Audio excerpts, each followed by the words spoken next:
Okay, Hello there, this is Jedi Master Daniel 96, and you can tell it's a change of scenery as I'm outside. And sorry if there's any noises that come in the background during this video. I want to kind of get those apologies out of the way and all that kind of stuff. And this is pretty much almost like I'm vlogging, but we're not doing a vlog. We're talking about Star Wars, and in this one, we're going to be talking about The Bad Batch Season 3, Episode 9, The Harbinger. And yes, Ventress is back. So, how I'll do this video is, I will go over like a brief summary and all that kind of stuff. And then I'll give you like my thoughts at the end and all that kind of stuff. And I may ramble in certain areas and all that. So, apologies on that. So, let's get to the main meat. So, with this episode of The Bad Batch, yes, as I did mention, Ventress does show up, but we're on the planet Pabu, and it doesn't look all nice and sunny there, all gray and dim and all that. And then so pretty much the gang are just doing some stuff on Pabu, and then there's a bit where Omega kind of sees something, and then she sees the ship that Asajj Ventress is in, and then, you know, they'll cross paths with Ventress and all that. And then we learned that Ventress was sent by Fennec Shand, and pretty much when we had last episode with Fennec, it was looking that way in perspective, you know, with her contacting Ventress, and it pretty much turned out to be correct. And then we have the thing about M count, and they finally mentioned the word midichlorian. So they finally mentioned midichlorian for the first time in 19 years since Revenge of the Sith.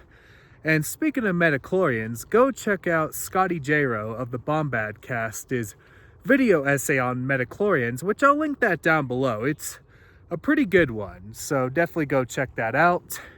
So that was a little rambling right there.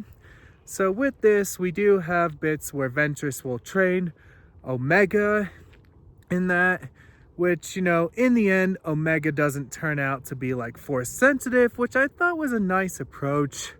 To me, I feel like if Omega was force sensitive, I just think it would have been a little cliche. I mean, a force sensitive clone concept, it's hit or miss, but I just think it would have been a little too cliche in my opinion. So that's just me with a force sensitive clone and with Omega being force sensitive.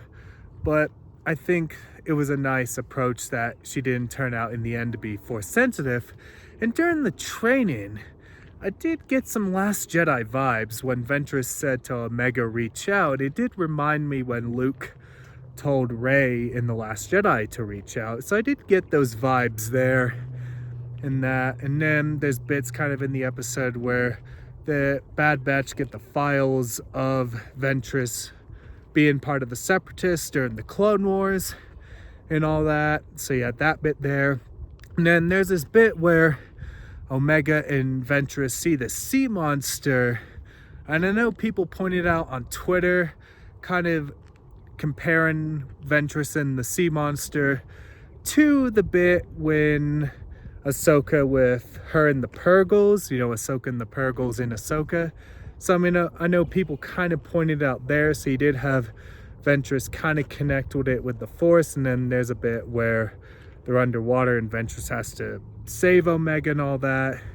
And then there's a bit where Ventress leaves, and I know for those that have read the novel Dark Disciple, I know the big question when we saw Ventress in the trailer, like, how does she come back to life? Because with the novel Dark Disciple, we all thought that was the end of Asajj Ventress, but they found a way to bring her into the Bad Batch, and the official Star Wars site did confirm that there is future plans for the character, and my guess that we'll probably get it in a Tales of the Jedi Season 2 or a potential next animated show. Those are my guesses.